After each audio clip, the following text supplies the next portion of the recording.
Welcome back. In this video, I will show you how to use a char and a string in a C++ program. Let's begin by looking at a char. A char is an 8-bit data type in C++ that is used to store characters of the English alphabet and some other special characters. Now the 8-bit pattern is encoded using ASCII data format. So for example, A in ASCII is represented using this binary number, which is 01100001. Or in decimal it is 97, or in hexadecimal it is 61. So for example, B is encoded using 98 in decimal, C is encoded using 99, D is 100, and so on and so forth. You can look at Wikipedia for a full list of character mappings. Now, since ASCII uses 8 bits to encode characters, it can only represent 256 different symbols, which is equal to 2 to the power of 8. 256 is clearly not sufficient to work on an international scale, and to solve this problem, the Unicode standard was created. Now let's see through some examples how to store characters using the char data type. So first, I'm declaring a variable called A in line 32 and storing the character A in it. And in line 36, I want to print this character A onto the terminal. Now to print the character with quotes, we can use what's known as the escape sequence. So notice quotes are used to create strings in C++.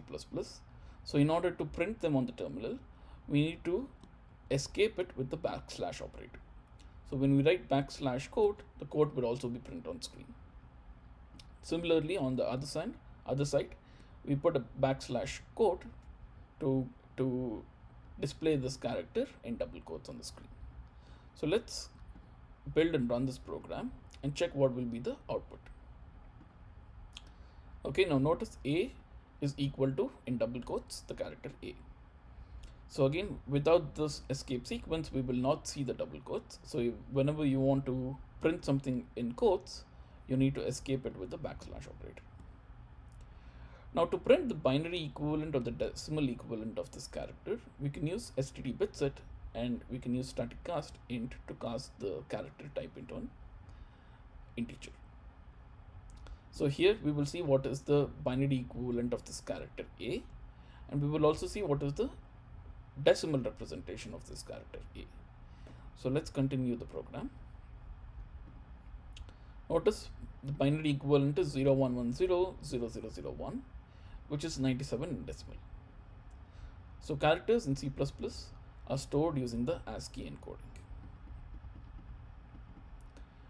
Now, in a char data type, you can directly store an integer. So it is not necessary that you always need to store a character.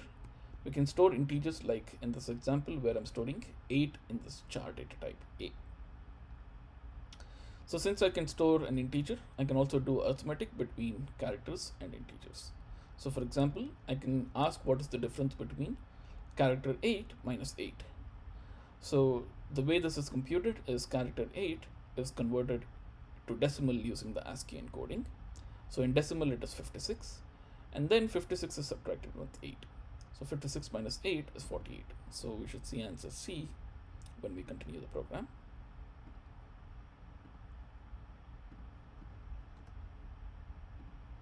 Okay, so 48 is the difference between character 8 and 8. Now similarly, let's see what will be the difference between character C and character A, and character C plus character A. So the sum of character C and character A. So character C in decimal is again 99, character A is 97. So 99 minus 97 is 2, and 99 plus 97 is 196. So the answer should be A. So let's continue and verify what is C minus A and C plus A. Okay, C minus A is 2 and C plus A is 196. So it's important to remember characters are stored using the ASCII encoding. And since the char data type is 8-bit, it can also hold integers, and we can do arithmetic operations between characters and integers. Now, there are special functions in C++ that can be used to check whether a character is of type alphabet, or whether it's a punctuation, or whether it's a digit or a space. Now to use this, you need to include CC type. So here in this program, I've already included CC type at the beginning. So let's see what will be the output of each of these different function calls. So here the function will return an integer. I'm converting it into a Boolean data type and printing a Boolean value on the console using std::: bool alpha. Without this, we will see 1 or 0. When we write std::: bool alpha, the print statement will show us a true or a false. So first, let's execute the code and let's look at the output along with whatever the input is. So the first case here, we're checking whether the character A is an alphabet. We know character 1 is an alphabet. We know 1 is not an alphabet, so the answer is false. Next, we're checking whether A is an alphabet. Answer is true. Next, we're checking whether the backslash operator is a punctuation. Answer is true. Semicolon is also a punctuation, so the answer is true again. Now we're checking whether 2 and 1 are digits. They both are digits, so the answers are true. Next, we're checking whether capital O is a digit, which is not a digit, so the answer is false. Similarly, underscore is not a space, and /t, which is tab, is a space, so the answer is false and true. So you can use the template. So you can use this inbuilt function std::: is alpha, is punctuation, is digit, or is space to check whether a character is an alphabetic, numeric, space, or a punctuation. Now in your next homework, you will be using one of these functions. So you will get a good idea as to what is happening behind and how you can use this in an actual program. Now let's switch to strings. We've seen before fixed size character arrays, which can hold a character sequence. However, this is not the preferred way to store characters in C++. We will use the inbuilt data type std string that is provided by the C++ language, which also provides us with a few methods that can help us to work with strings easily. So we will look at a few methods in the examples next. First, let's see how to declare a string. So here I'm declaring a string called university. It's a constant string, so it cannot be changed once it's initialized. And it's initialized to a value which is equal to university of, and a space at the end. Next, I'm declaring a string called state. It's initialized to Utah. Now we can add these two strings and create a new string. So we can print we are at the University of Utah by adding university plus state. So this addition operation here will compose the two strings and create a new string. So let's see what will be the output when we continue the program. Okay, so the output is we are at University of Utah. So std string composed the two separate strings into a single string, and the single string is what is used to print. Now we can also ask what is the size of a string. With fixed size character arrays, we had to predefine the size of a character sequence. With strings, we can use variable sizes. So internally, a container is used, which is resized to fit whatever is the string that we are trying to initialize. So here, we can use the method size to query what is the size of a string. We know size of the string state should be 4. So let's verify what will be the value on the print. Okay, so notice Utah is 4 characters long. So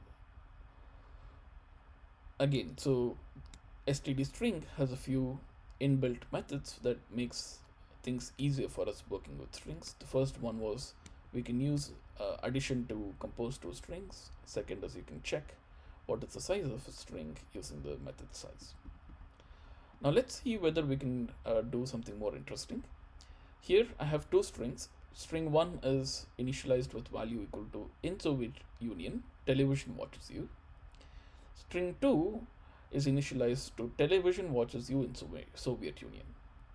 Now notice both these strings are permutations of each other. That is, you can permute the words in the first string to get the second string. Now let's see how to check in C++ whether two strings are permutations of one another. So first I'm creating a temporary string. The temporary string is string 1 plus string 1. So string 1 is composed with itself. So a new string is created. So let's debug and check what this new string is. So let's go to the watch window and check what the value of temp is. So notice temp is now a concatenation of string 1 with itself. So its value is in Soviet Union television watches you, in Soviet Union television watches you. Now we can use an inbuilt method called find to check whether string 2 is part of this temp. So here string 2 is again television watches you in Soviet Union. Now we want to check whether this string is part of the concatenated or composed string temp. If it is part of the composed string, find will return us the position where the string 2 can be found. If string 2 cannot be found in temp, then find will return us this std : string : npos, which is used to represent positions that are not valid. So here first I'm checking whether the size of string 1 is equal to size of string 2. In this case they both are of the same size. Now second, I'm using a boolean operator to do an and checking whether I find string 2 within temp. So let's continue the execution and check whether we can find string 2 in temp. If string 2 is found in temp, we should see that string 1 and string 2 are cyclic permutations. If we don't find string 2 in temp, we should see the other output. So since string 1 and string 2 were cyclic permutations, the printer string 1 and string 2 are cyclic permutations. Now let's see another example. Here I've stored a new string 3, which is initialized with value equal to in Soviet Union you watch television. Now this is not a permutation of string 1. So let's run this same code again. First we are checking whether string 1 size is equal to string 3's size. Both of them are the same size, so this will evaluate to true.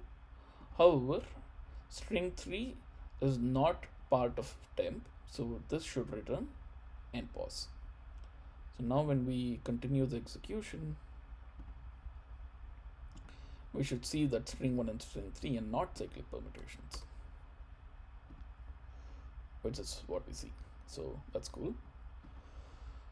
So again, to recap, we can use find to check whether a string is part of another string. It returns the position of the second string if it's part of the first string, and npos if it is not part of the second string.